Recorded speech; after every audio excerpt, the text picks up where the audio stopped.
Hi, Assalamualaikum. We want to discuss about respiratory function.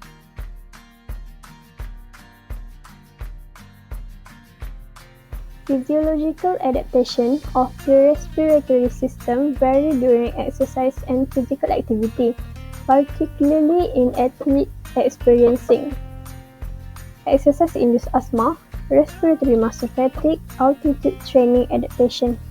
Exercise-induced asthma. Athletes with exercise-induced asthma (EIA) experience airway constriction triggered by exercise, which contrasts with the usual adaptation of bronchodilation. Airway narrowing. Vigorous breathing during exercise causes heat and moisture loss from the airways, leading to inflammation and constriction, common in cold, dry environment or high-intensity activities. Altered ventilation. Reduced airflow due to airway narrowing impairs oxygen delivery and carbon dioxide clearance, may result in higher respiratory rate to compensate for diminished airflow. Bronchial hyperactivity. Heightened sensitivity to irritants like allergens, pollution, or cold air exacerbates the condition during exercise. Next, we move to this topic. This vital topic highlights the physiological adaptation of our respiratory system, especially during high-intensity activity. The first key adaptation is increased ventilation.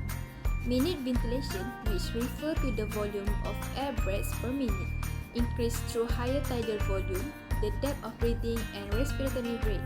This ensures the body maintains adequate oxygen delivery and efficiently remove carbon dioxide even during physically demanding conditions.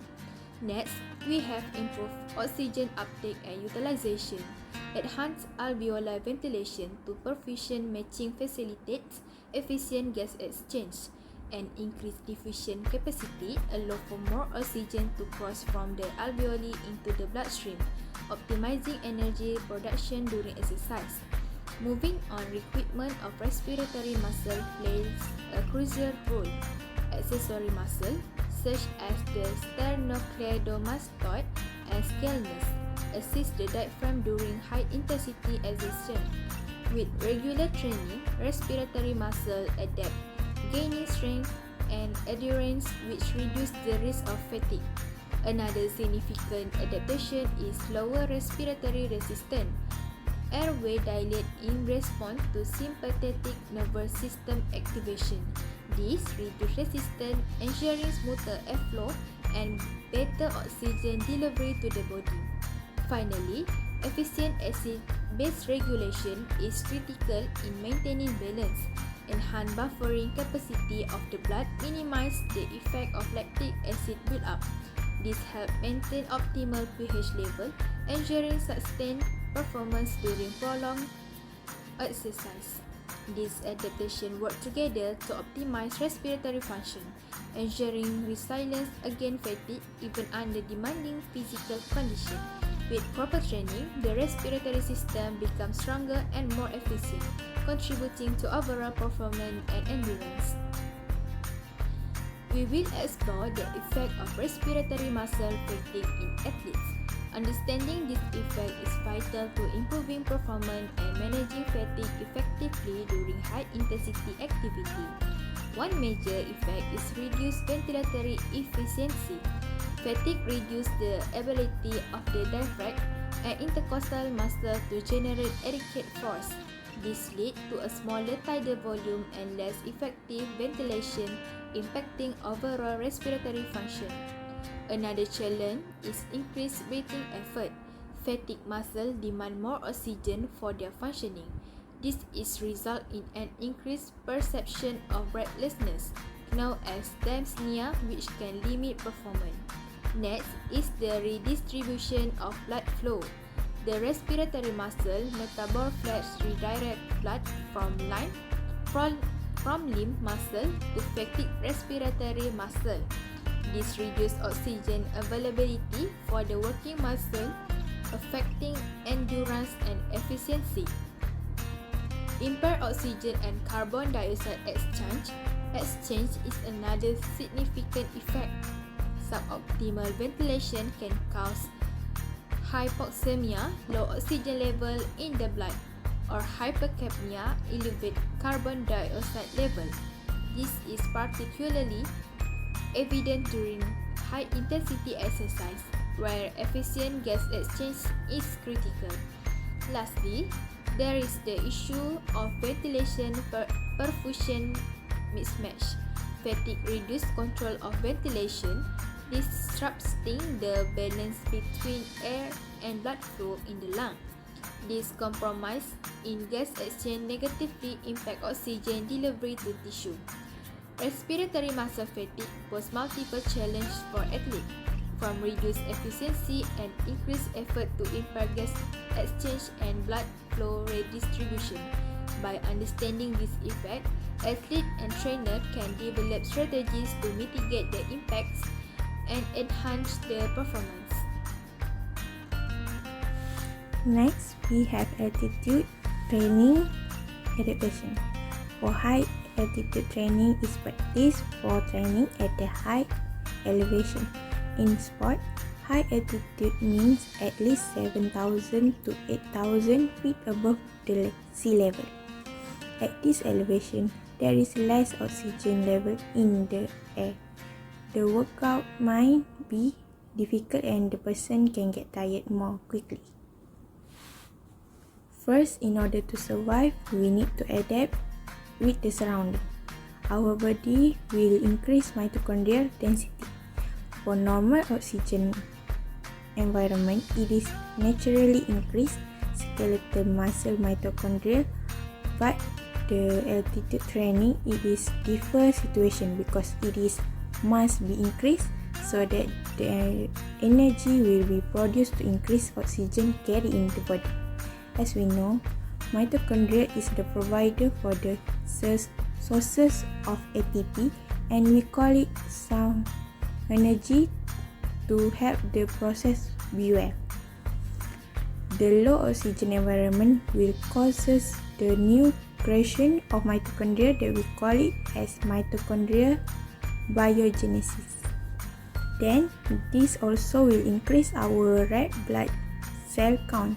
As we know, our red blood cell is the carrier of the gas exchange, so we need more red blood cell to carry more oxygen in our bloodstream and our part of the body. Erythropoietin (EPO) is a hormone that be produced by the kidney, and its function is to stimulate the production of red blood cell in the bone marrow. At high altitude, our body will sense the decreased oxygen level, and as a response, our kidney will release EPO into the bloodstream. EPO will travel to the bone marrow and it stimulates the production of erythroblasts, which is our immature red blood cell, to be matured in 1 to 2 days to be erythrocyte. After that, it will increase the heart rate. The lung response to high altitude exposure is hyperventilation, which together with the high elevated heart rate. This aims at achieving an adequate supply of oxygen to the tissue than normal state. When rest, ventilation increase by increasing tidal volume, and if above 3,500 meter, breathing rate will be more increased too. Next, for example, athletes which practice high altitude training are runners, cyclists, and mountain bikers, and also swimmer diver. Benefit of high altitude fitness can make oxygen more flow into the muscle and will increase aerobic capacity and also better acid lactic capacity. If you have altitude sickness, you might feel headache, tiredness, nausea, lack of appetite, and also you will vomit. What strategy can be discussed to optimize respiratory function for improved performance in such scenario? For asthma, First, inhale corticosteroid, ICS. ICS can help reduce airway inflammation, which is central to asthma. It reduces frequency and severity of asthma symptoms. It also allowing for better respiratory function during physical activities. Second, warm-up. During warm-up periods, can reduce the possibility of triggering asthma symptoms. A proper warm-up prepares the lungs and body for physical exertion, potentially minimizing bronchospasm. Third, managing environmental factors. Avoiding exercise in cold, dry air or on days with high pollution can prevent asthma from getting worse. In colder environments, wearing a scarf or mask over the mouth and nose can help warm and humidify the air before it enters the lungs. Next, I will explain about respiratory muscle fatigue. First is respiratory muscle training. We can inhale with maximum effort against a load and breathe in and out as far as possible. This can improve the breathing patterns, make respiration more efficient, and also can improve performance in hypoxic condition. Basically, hypoxia or hypoxia is a condition where our body is at low levels of oxygen in our body tissues. Second is pressure threshold devices.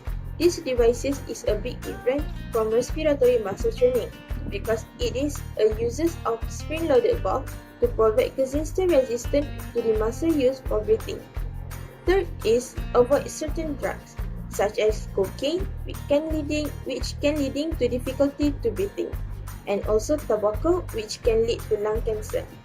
Overdose illegal drugs can cause some negative disturbance, such as can lead to cardiopulmonary collapse, which is heart and lung failure.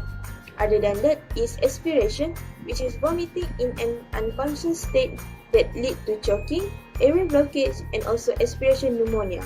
Lastly, mechanically support ventilation. There are two types of support ventilation. First is invasive ventilation.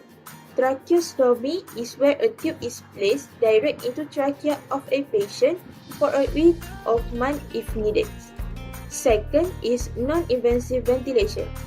Continuous positive airway pressure, CPAP, is used to deliver a constant airways open using nasal devices. This is commonly used on sleep apnea or mild respiratory distress. This machine is used to assist or replace the spontaneous breathing in patients that are unable to breathe on their own. This machine is commonly used during surgery, COPD, which is a chronic obstructive pulmonary disease or trauma.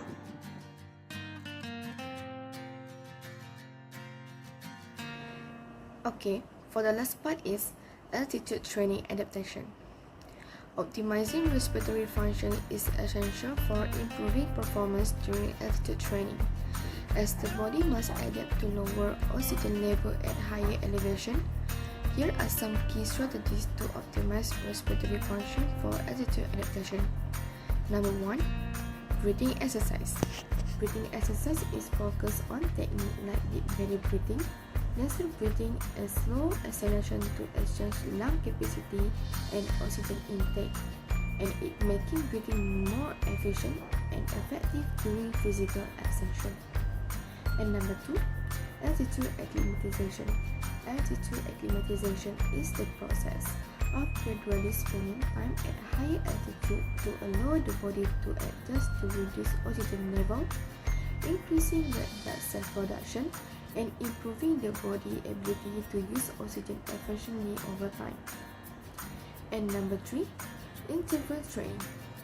It is alternate between high intensity bursts of exercise and period of rest or lower intensity activity to push the body cardiovascular and respiratory system to adapt to increased demand, improving oxygen delivery during intense activity. And the last one, strength training for breathing muscle.